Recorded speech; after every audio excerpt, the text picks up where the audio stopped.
Je anilo premadano karma kacho.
Om Namo Bhagavate Vasudevaya.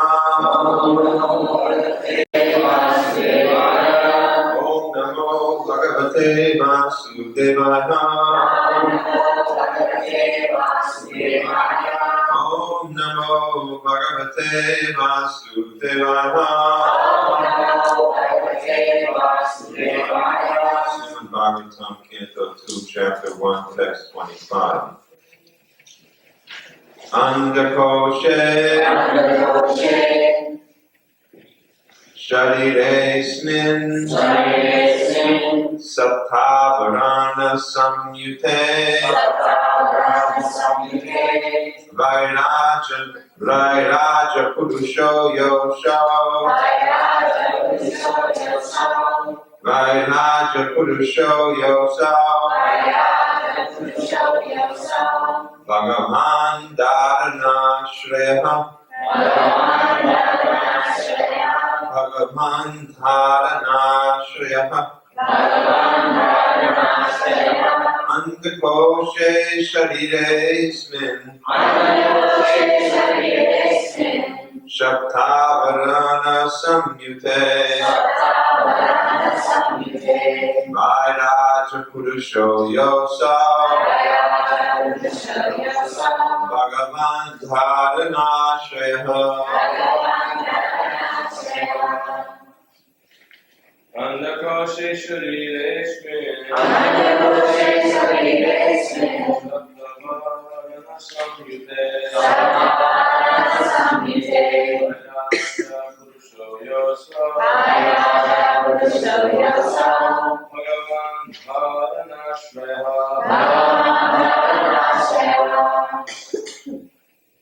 Andakoshe Shariresmin Sattvavarana Samyute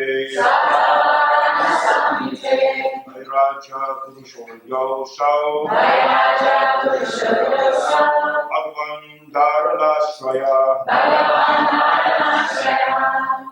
Andakoshe shariresmin Bhaktavarana Purusho yoso Bhagavan Dharanashraya Mantra G. Andakoshe shariresmin Saptavarana samhite Vayaraja Purusho yoso Bhagavan Dharanashraya Andakoshe shariresmin Saptavarana samhite Vayaraja Purusho yoso Bhagavan Dharanashraya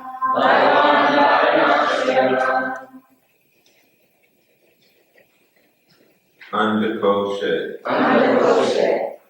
Within the universal shell. Sharire. In the body of. Asmin. This. Sapta. Sevenfold. Avarana. Coverings. Samyute. Having so done. Vairaja.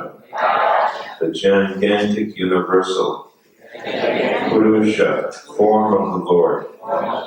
Yaha, that. Aso, he. Bhagavan, the personality of Godhead. Dharana, conception. Ashraya, object of. Translation and purport by Srila Prabhupada. The gigantic universal form of the personality of Godhead within the body of the universal shell, which is covered by sevenfold material elements, is the subject for the Virat conception. Purport. Simultaneously, the Lord has multifarious other forms, and all of them are identical with the original fountainhead form of the Lord, Sri Krishna. In the Bhagavad Gita, it has been proven that the original transcendental and eternal form of Lord Sri Krishna is Sri Krishna. Form of the Lord is Sri Krishna, the absolute personality of Godhead. But by his inconceivable internal potency, Atmamaya, he can expand himself by multifarious forms and incarnations simultaneously, without being diminished in his full potency.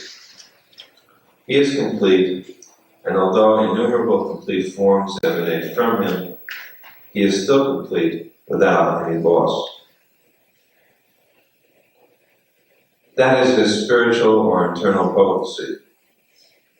In the 11th chapter of Bhagavad Gita, the personality of Godhead Lord Sri Krishna manifested his Virat Rupa just to convince the less intelligent class of men who cannot conceive of the Lord as appearing just like a human being, that he factually has the potency of his claim to be the Supreme Absolute Person, without any rival or superior. Materialistic men can think, although very imperfectly, of the huge universal space, comprehending an innumerable number of planets as big as the sun. They can see only the circular sky overhead, without any information that this universe, as well as many other hundreds of thousands of universes, are each covered by sevenfold material coverings of water, fire, air, sky, ego, noumenon, and material nature, just like a huge football, pumped and covered, floating on the water of the coastal ocean, wherein the Lord is lying as Mahavishnu. All the universes in C are emanating from the breathing of Mahavishnu, who is but a part of the partial expansion of the Lord. And all the universes presided over by the Brahma vanish when Mahavishnu withdraws his great breath.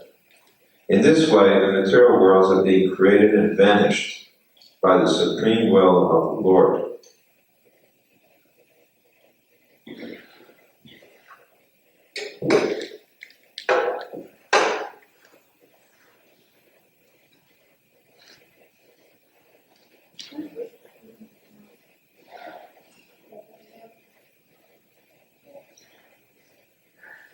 The poor, foolish materialist can just imagine how ignorantly he puts forward an insignificant creature to become his rival incarnation, simply on the allegations of a dying man.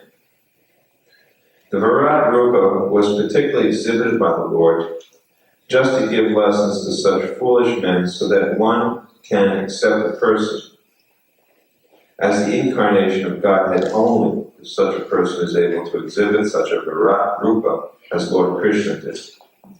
The materialistic person may concentrate his mind upon the Virat or gigantic form of the Lord in his own interest and as recommended by Shukadeva Goswami.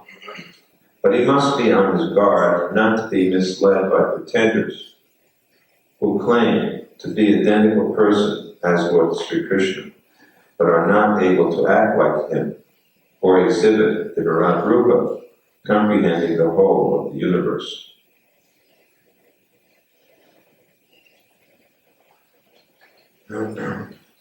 Well, this last portion of the purport, of course, is addressed to a so-called incarnation of God who held some importance in India, namely Ramakrishna, made famous by his disciple Vivekananda. And on the dying instance of Ramakrishna, who apparently,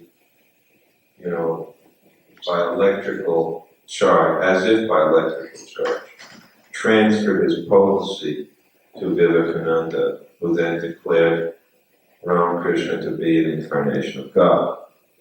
There's an interesting book which has recently come out and won many awards, which describes various details about Ramakrishna's life, and it, interestingly enough, confirms much of what Prabhupada told us privately, and therefore which I will not repeat on the public address system, since Prabhupada said it privately.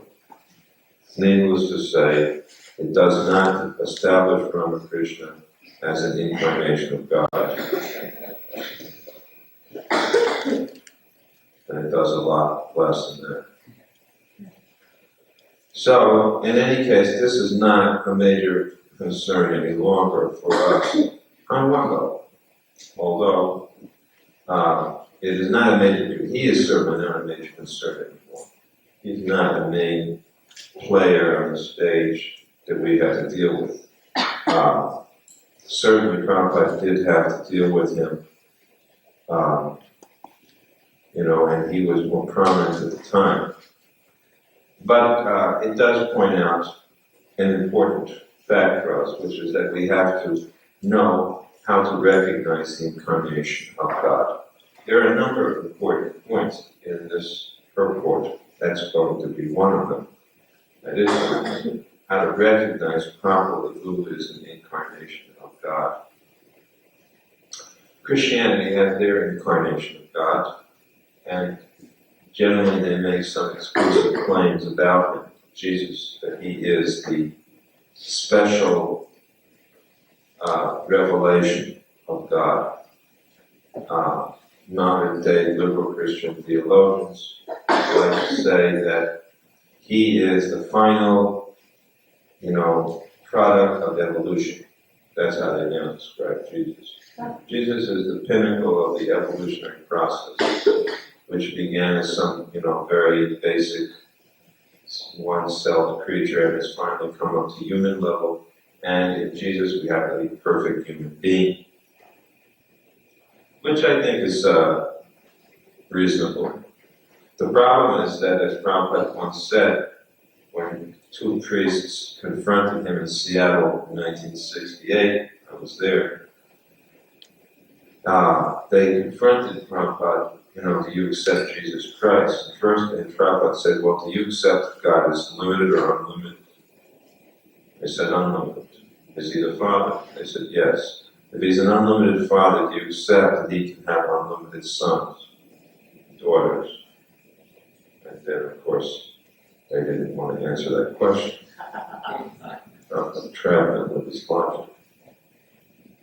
So then he said, why do you limit God? If an ordinary man can have so many sons, why do you think God can only have one? And that's our argument about exclusivity, that we don't accept that there is only one incarnation, that there's only one manifestation. We are not exclusivists regarding incarnations. However, we are certainly, we have some other things which we believe. So the first point here is that you have to recognize who's an incarnation of God. And how do you recognize who's an incarnation of God? One thing is by symptoms. Symptoms means characteristics on the body, markings. I was with Prabhupada in the airport in San Francisco, and one person asked Prabhupada, what do you think about Mayor Baba? Because he was also supposed to be an incarnation of God at the time. And Prabhupada said, his answer was, I never heard of him. Prabhupada said, if you want to make someone unimportant, just say you never heard of him. Instead of saying something negative, just say, there's nothing worse than ignoring something. So Prabhupada said, I never heard of it. And of course, the fellow just had nothing. What could he say after that? Was nothing good say. So, I remember actually that Satsru Maharaj Prabhupada saying once read a book about false incarnations. Prabhupada said, don't waste our time, you'll just give them popularity by talking about them. By not talking about them, you make them most important. So, of course, that is interesting because that Mayor Baba also later on died in a car accident. Prabhupada should just see. God has now died in an auto collision. So, we have to know by bodily characteristics. The marks of the body is one way. Another thing is by extraordinary activities. As Prabhupada says here, Virat Rupa. If someone says so-and-so is an incarnation of God, you can say, well, what has he done? We have our Krishna as God, and he showed the Virat Rupa, the universal form, in which everything in the universe was contained. So this is an extraordinary display. Can your God do the same? And of course, sometimes there have been some false incarnations put forward. I remember that boy Yogi, he was also claiming to be God. And his response when they said, show us your universal form, is he said, I'm showing it, but you don't have the eyes to see.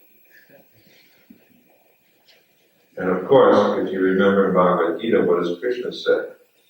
He says to Arjuna, I will give you the eyes to see. Not only will I show you the universal form, I will help you to see it. So our response would be, if someone says, I'm showing it, don't you see it? You say, make me see it. If you're God, you can do that. So these are some points we have to understand. Of course, there is a more perfect way of understanding, which we accept as most perfect, not this empirical understanding. Empirical understanding is problematic. Sensual perception is not perfect. That's why we wear glasses. That's why we need electricity to illuminate. So if we depend simply upon our sense perception, we may be confused. And therefore we consider that the highest authority is Shabda Praman. Praman means a truth. Shabda, by transcendental sound, that is our highest authority.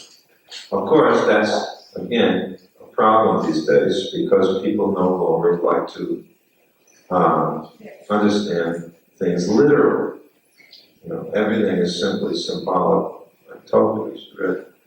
Just like now, this is a very interesting text for modern day academics, because they have the category, this is called models of God. So they talk about, when we talk about the forms of the Lord, they call them models. It's a model, like one possible model is God as a father, or God as a king or monarch. But this model nowadays is no longer, it's not very much in favor anymore. That's a pretty traditional model, right? If you read about God, what do we say? God is the king. God is the father. That's the most standard father of the creation. That's not in favor anymore. There's a number of problems with this. First of all, they say that this model is, has a number of defects. It seems to indicate that if God is omnipotent and omniscient, then how do human beings have any freedom? If God is controlling everything, then where do you have any freedom? And human freedom is a basic right guaranteed by the United States Constitution. So if God is omnipotent, then you've lost your freedom, because it says that He's controlling everything. There's another problem, which is called theodicy. Theodicy means to explain how God is not to be blamed for all the evil in the world and suffering. If you say that God is omnipotent and omniscient, then that means that your God is responsible for everything that's happened, and a lot of what's happened is not good. So that means that the concept of an all-good God has to be sacrificed as soon as you say God is omnipotent. Then there are other problems, they say. That this idea of God as a king, or, like this, is father, is based on it's culturally relative.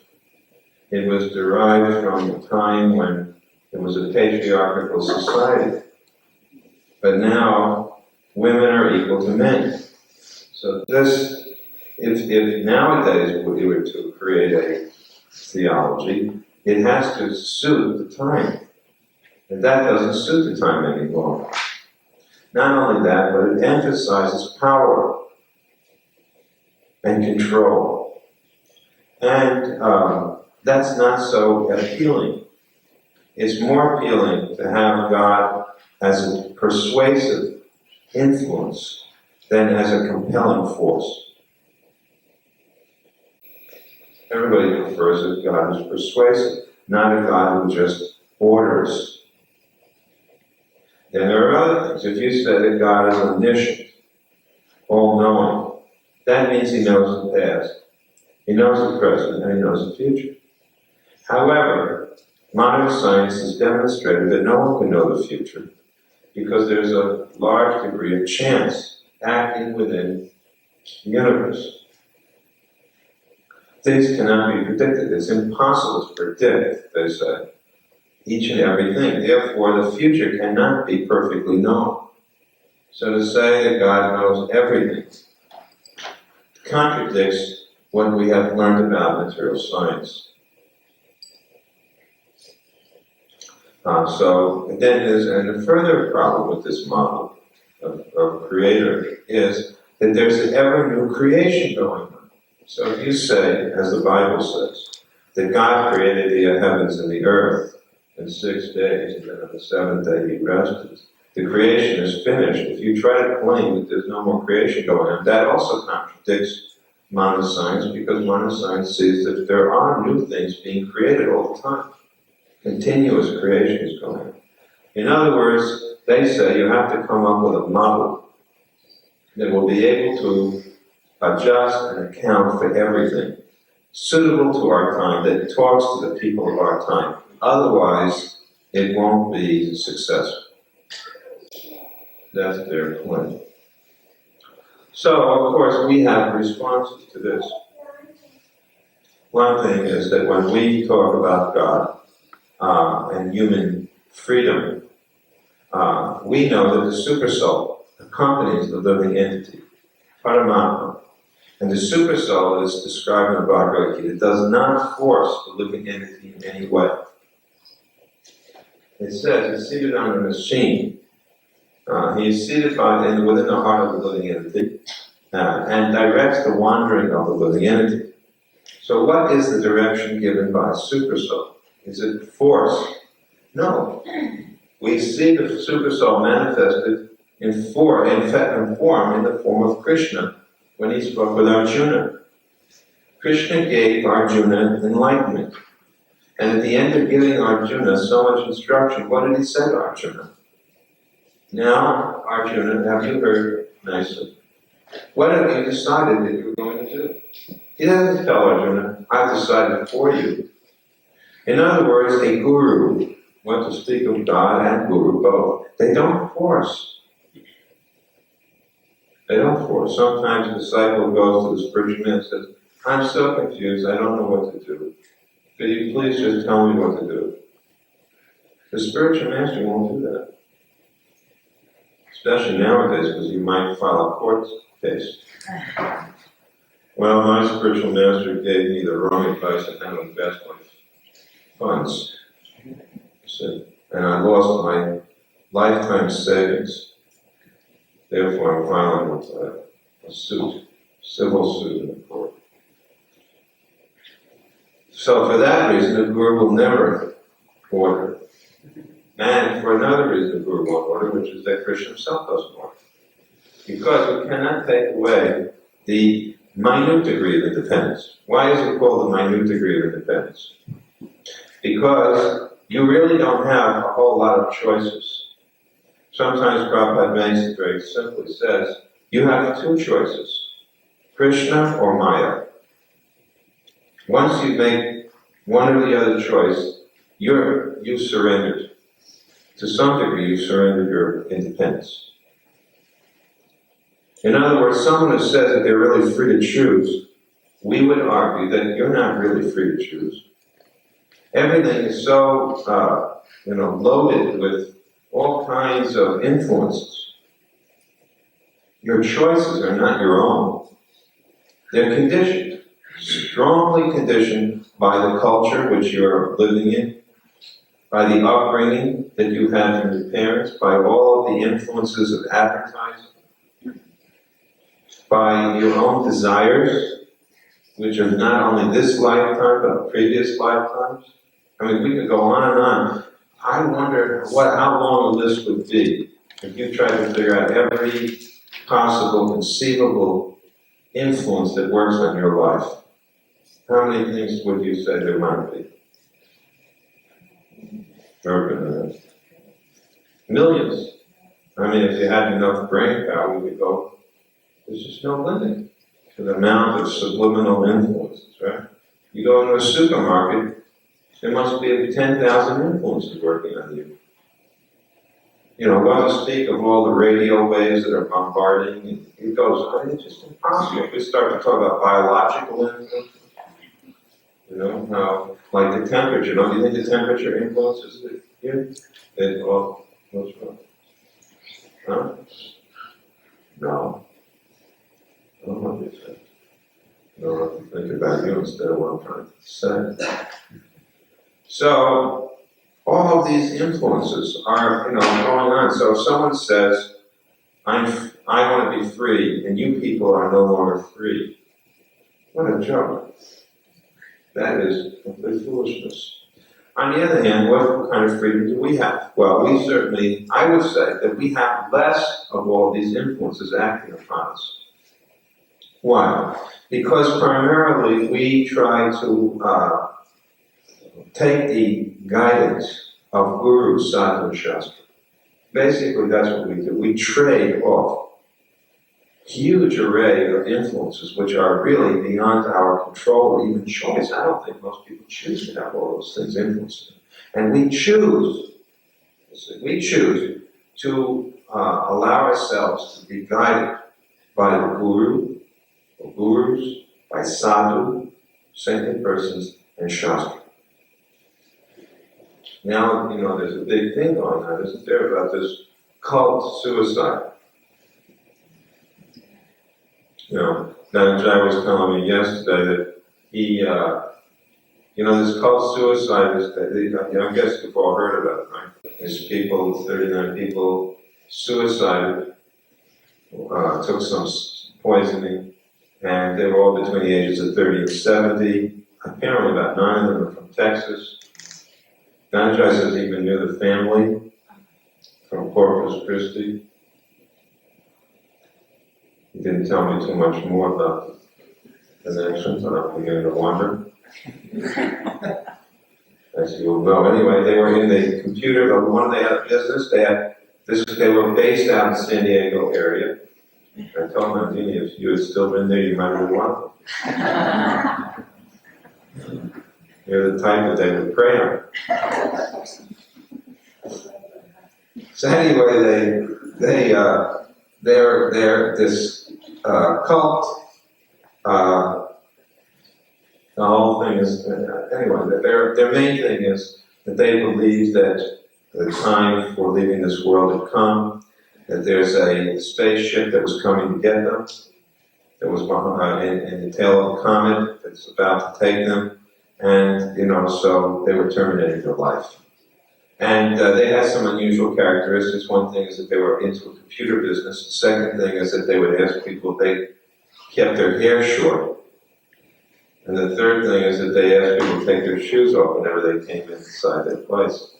And they had no furniture in this big, beautiful house. Anyway, Dhanajaya was telling me he just moved into his new house. There was no furniture there. The computers were working. And someone came in and he asked them to take off their shoes. Fortunately, he doesn't have short hair. Otherwise, he'd be awesome. Anyway, the television, it was a news show, and it showed this community. It was a very unfair coverage, terrible coverage. And they showed this wonderful community. I forget the name, it's a German community. What's it called? It's in New York. Rumhauer or something like that. No, that wasn't that, but it was close. Frudenhouse. What was it? Yeah, anyway, this is a group, of course, it's about from the 16th century, 17th century. They've been around about 400 years during the time of Luther and Calvin. And they were a Christian organization, very strict. They have maintained their rules and principles very nicely. And I was discussing with Dr. Cleary yesterday about this. And he knows this organization. And he was remarking also how unfair it was that, they took these two people, one guy who had left his wife, brought his wife there, right? And she stayed there. And then he left his wife and daughter, just walked out on them. And he becomes shown as the victim of this cult for not allowing him to see his daughter. Right? Of course, the daughter was, grew up, etc., didn't want to see him. But the point is, he abandoned his wife and his daughter. They went on strictly following what he had brought them into, and this unfair coverage of the show portrayed him as a victim. And another girl, 15-year-old girl, very lusty girl, who they had, she was caught kissing a boy, and as a result, they just shunned her for a few days, and then she ran away, and she was also portrayed as a victim. the parents were the guilty party, but you could see the parents were very concerned. They would have liked her to stay, but they weren't prepared to sacrifice their principles. The man interviewed her said, just for kissing a boy, you would shun someone? Yeah, they said yes. Until she realized she had done wrong. Well, you don't allow boys and girls to hold hands? No, not until they're married. You mean they can't be alone and hold hands? No, none of those things. And then the man said, he said, we don't allow any contact like that until they're married because it is like fire. There is nothing, who knows where it will end. So strict. And then he said, this family has 11 children. 5 of them no longer live with their family. And I was thinking, show me, in the whole of the United States, even one son or daughter who still lives with their parents. This family's got 5 of their grown-up children still living in the same community. Show me one example of anyone living. They have a remarkable, considering how strict they are, I thought it was remarkable how successful they were.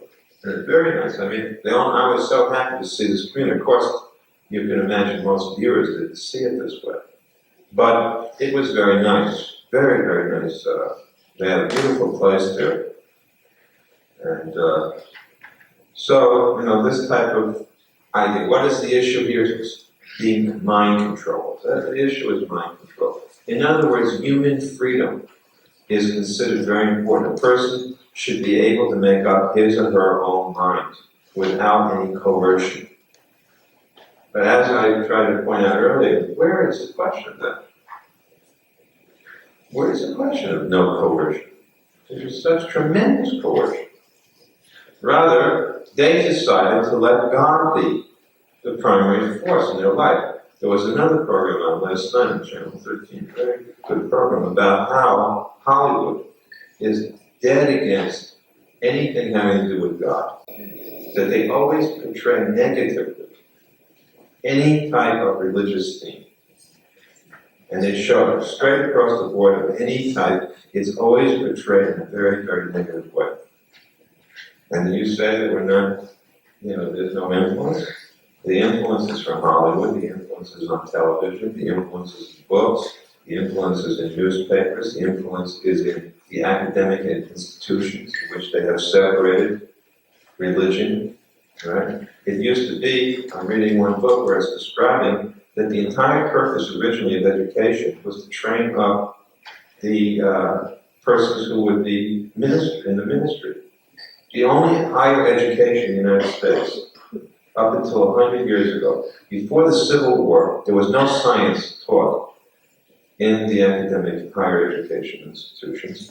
And the almost entire group of people who went there were trained for the ministry.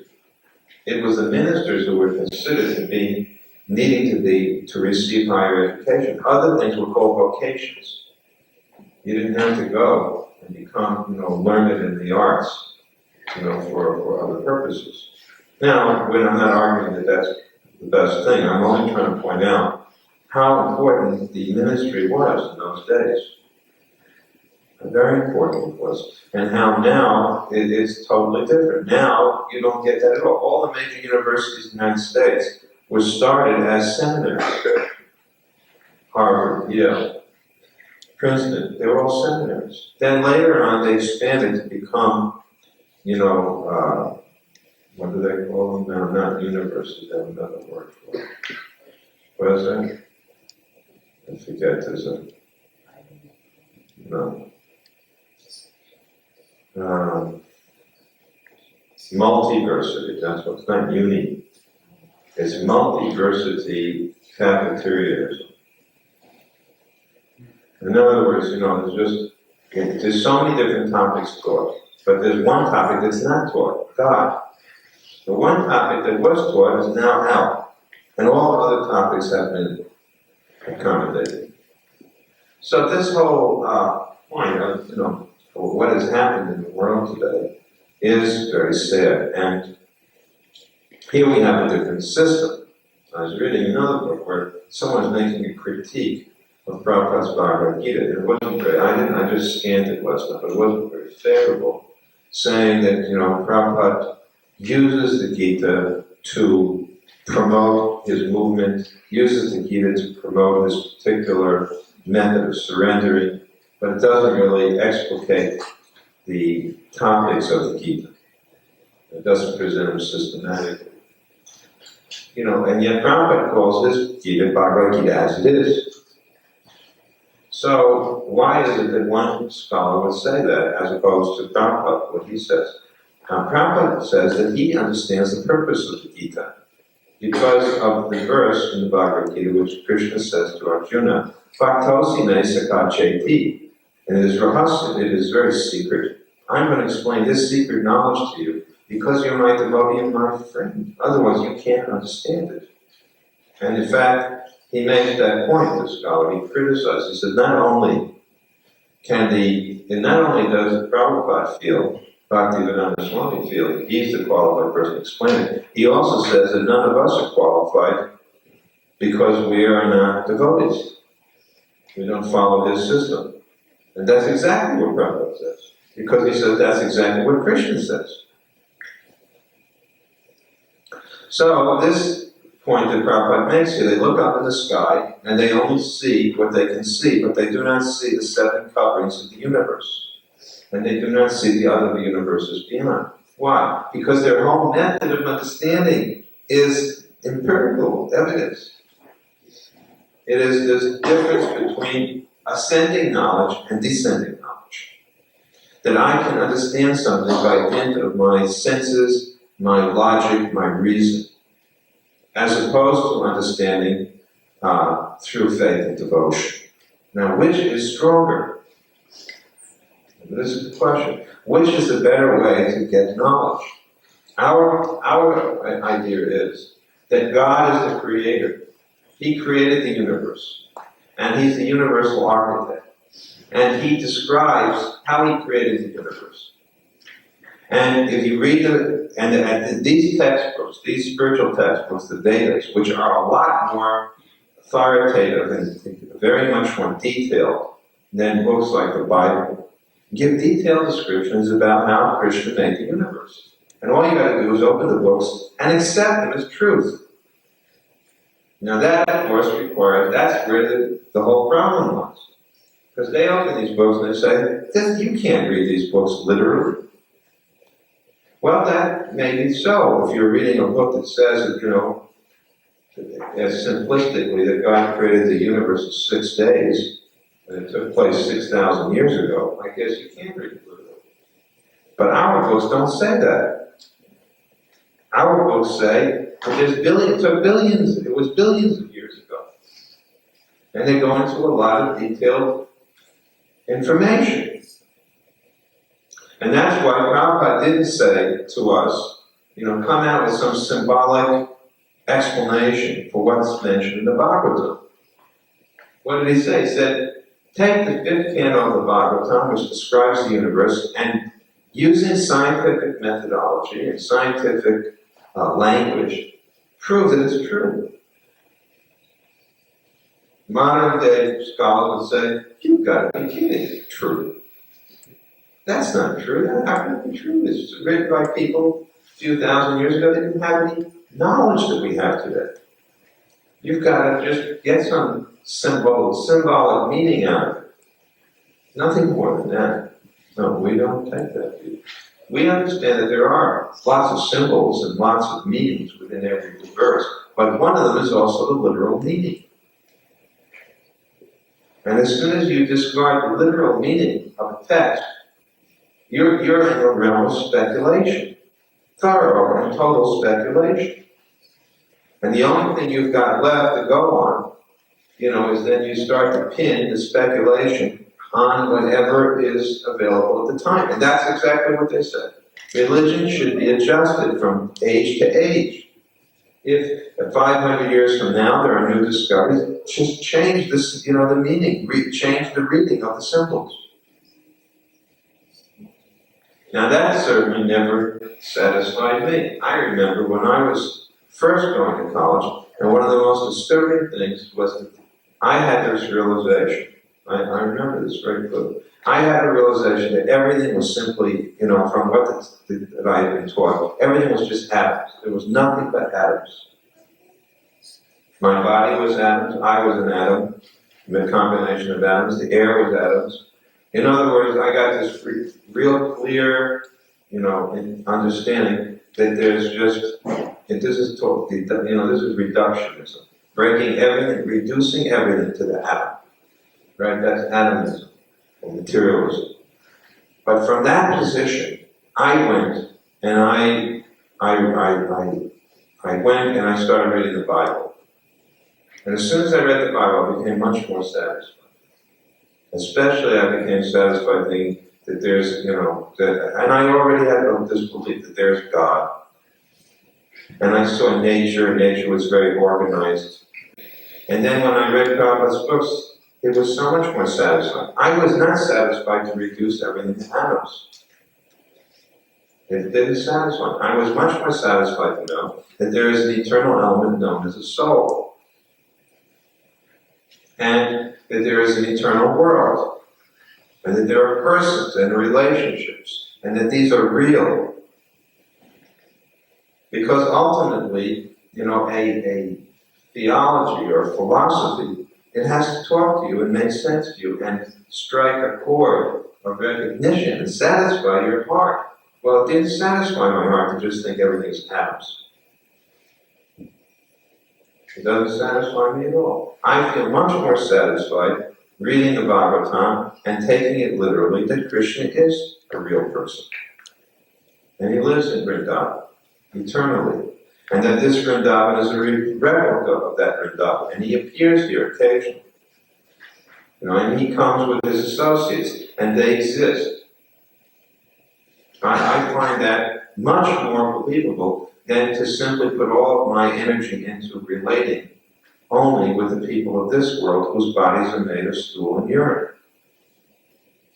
I would much rather spend a lot of my time learning how to relate with someone who has an eternal spiritual form.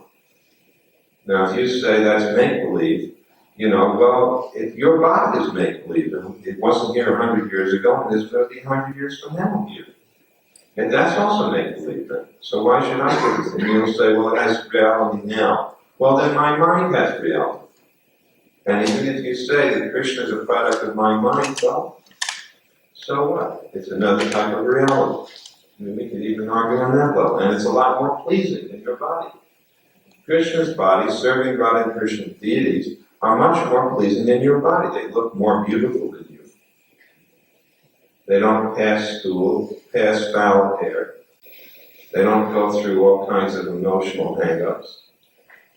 Everything about it is so much better. I'm saying, even if someone argues that this is not real, then even just taking it on their own level, this is still a much nicer reality. Even if you say all these are created, realities, you create whatever. All right, well, this one still beats anyone that you can think of. Someone said, one professor said, that granted that your Vedic literatures, those people were just better myth makers. Okay, better myth makers. Okay, fair enough. They are the best myth makers of all times. We don't say it's a myth, but if you want to say it that way, still, it's better than anything you've come up with. So I'll still accept it on that level. And I don't accept it on the level. Because actually, if you keep thinking it's a myth, it means you don't accept it. You will not put your heart and soul into it. You will accept it one day and reject it another day. And therefore, this process has to be followed. You have to chant your rounds every morning. You have to worship the deities. You have to associate with devotees. You have to eat prashad. You have to read the Bhagavatam. Because if you don't, then you start to think this is simply a myth. Then one way or the other, you'll think that. Either you'll put too much attention into external reality that goes on outside, and the whole world out there, or you put, your too much attention into what your mind comes up with. So, in any case, we have a very comprehensive, explanation of God. Just consider this point. We don't have one model of God, God the Father. Just think about this. We have, here's some examples. We have a God who contains all the universes in his body. We also have a God, that's non-visual. We also have a God whose body is the universe. That's this Garbhodakshaya Krishna, which is described here. We also have a God who guides the human being, not forces. That's the super soul.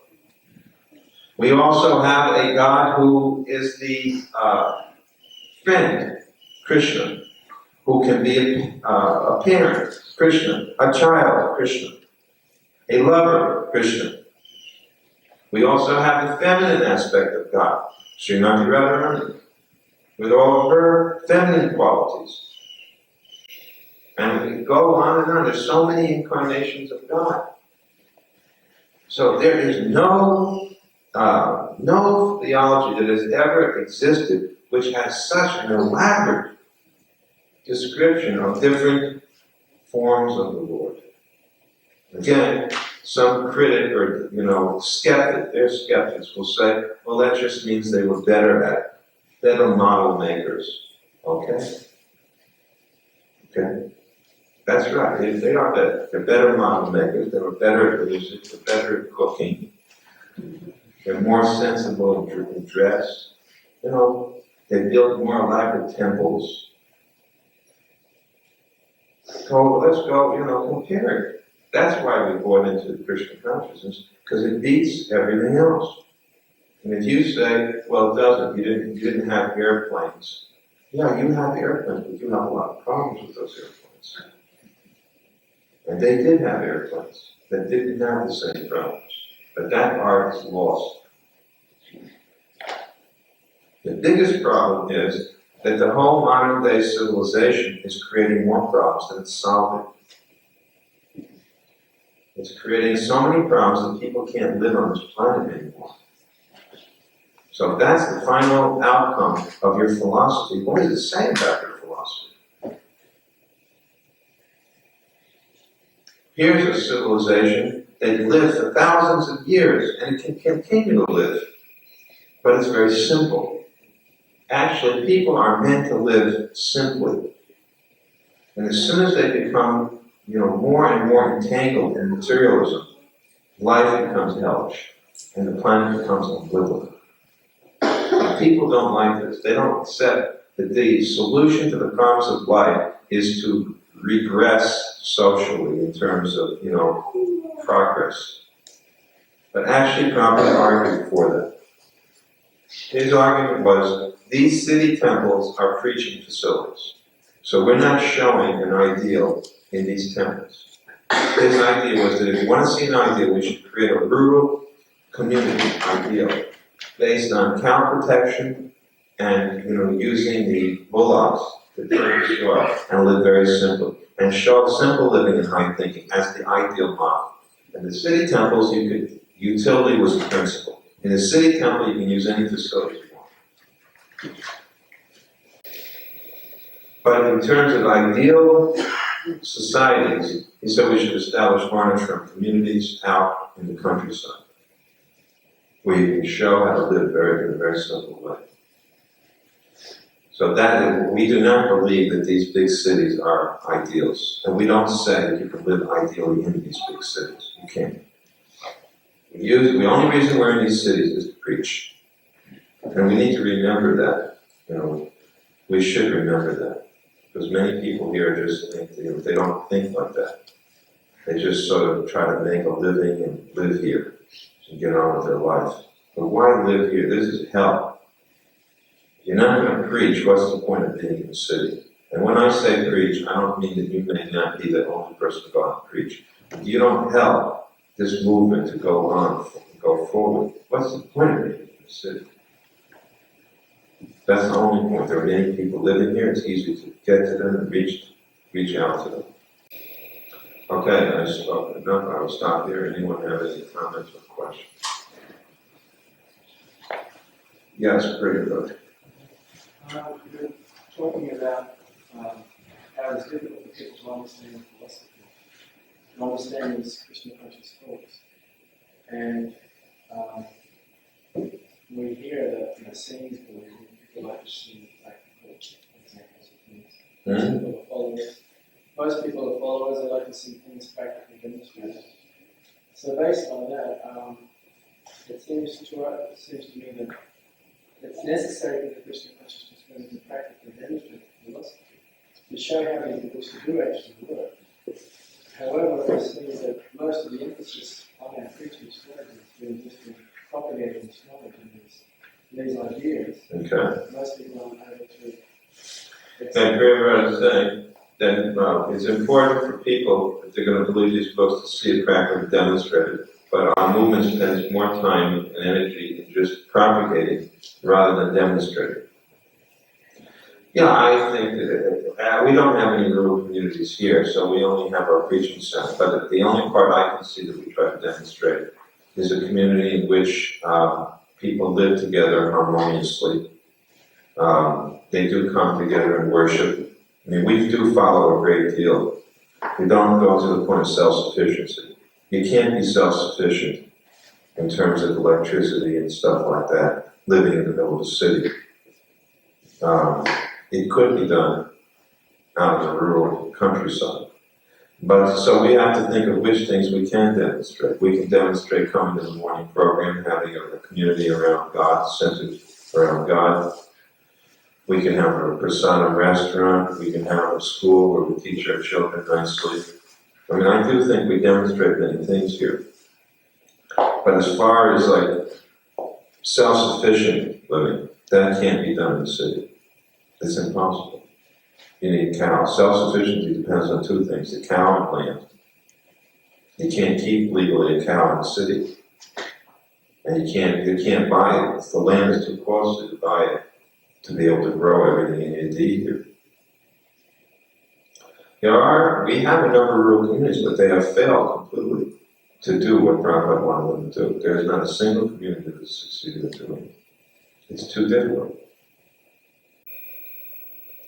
In India, they did it without, people have done it for thousands of years without any effort. You think about it. Now, of course, they're electrified. They have electricity in the villages in India, but otherwise, think about it. They grew all their own food. You wouldn't go to an Indian village, could you expect someone to find canned food there? No, frozen food. Whatever they ate, they grew. What was the clothing they wore? Cotton cloth, which they loomed or traded for. They built their houses out of what? Brick, mud, thatch.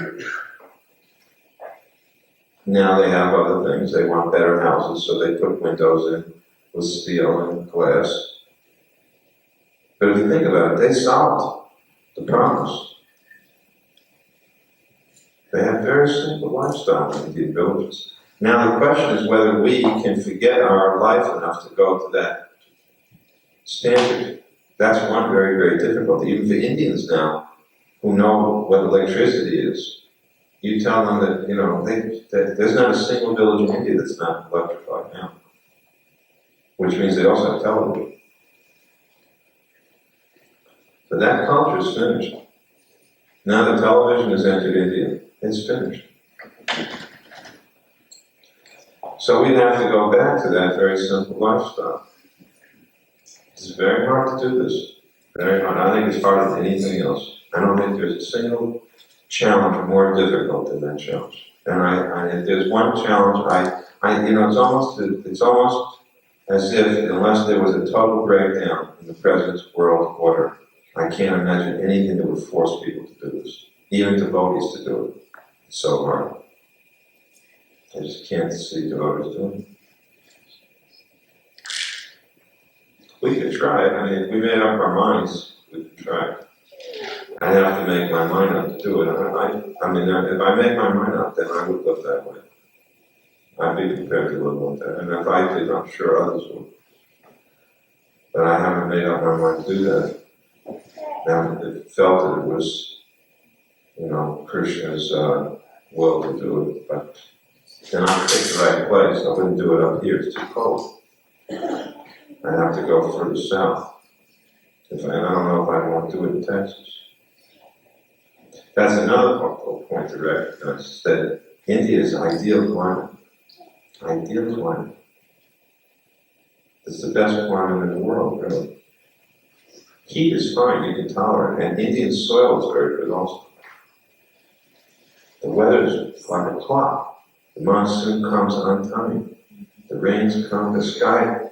8 months of the year, there's no clouds. It's just sun all the time. It's perfect for growing things, perfect for living outdoors.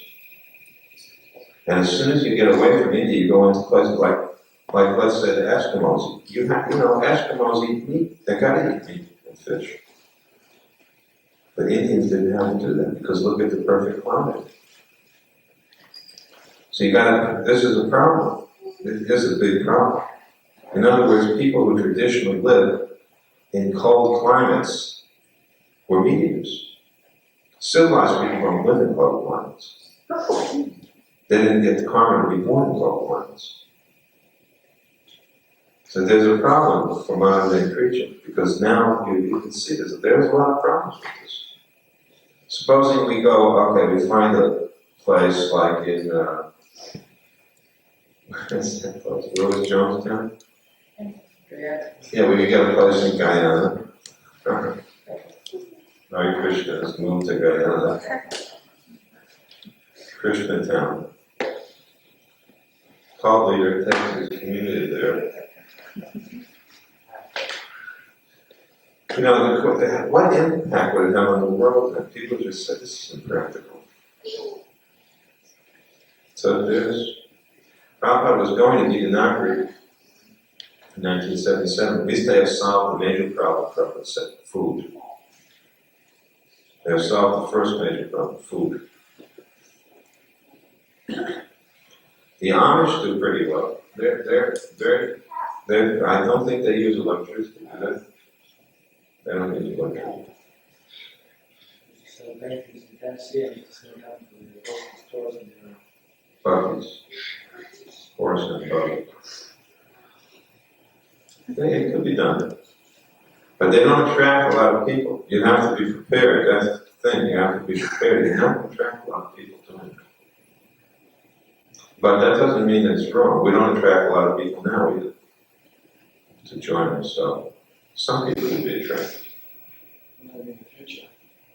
Yeah, well, Prabhupada said, if you make those communities, then if there is a war, for example, then many people will come. Any other comments or questions? Asaf?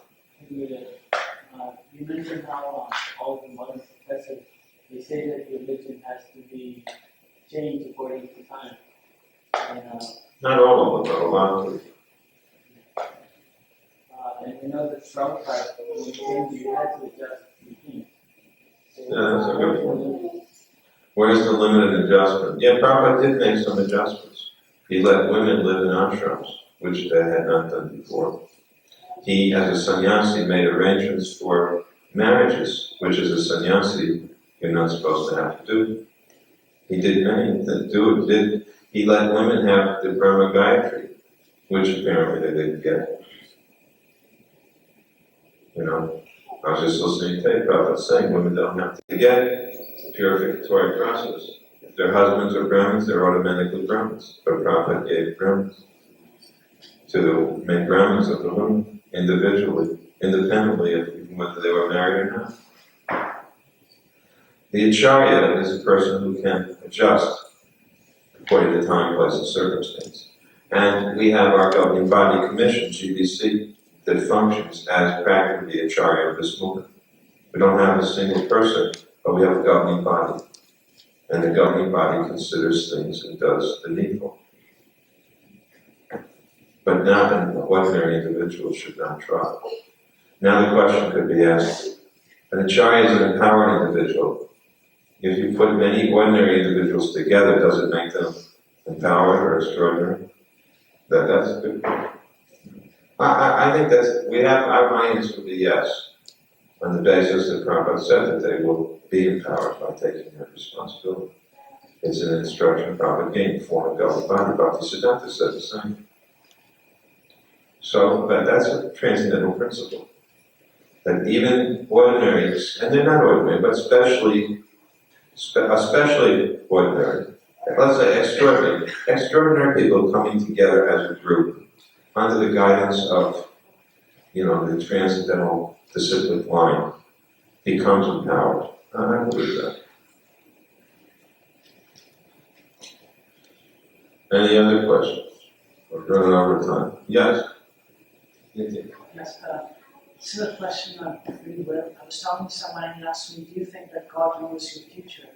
So I said yes. And he said, do you think you have free will? Do human beings have free will? So I said yes. So he said, if God knows your future, then so your future is already determined. It doesn't matter what you do. Your future is already determined for you. So that way you have no free will. Okay, that's the answer. I said, at least you don't know what's going to happen. So. And what does God know? God knows. Let's say God knows how you will use your free will.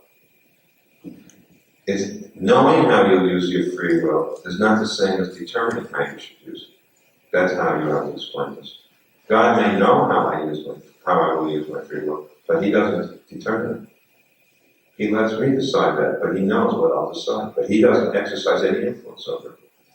He may, as a good friend, might give guidance through scripture, through sadhus. But how I decide to act is my own. He knows what I will do.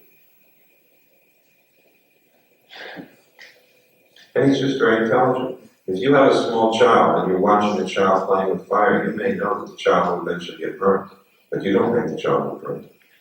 But by your intelligence, you can see what will happen. So God is the most intelligent, and by His intelligence, He can understand what will happen. Modern day philosophers, their idea is that God doesn't know the future. He doesn't know the future. The future is as new to Him as it is to any one of us.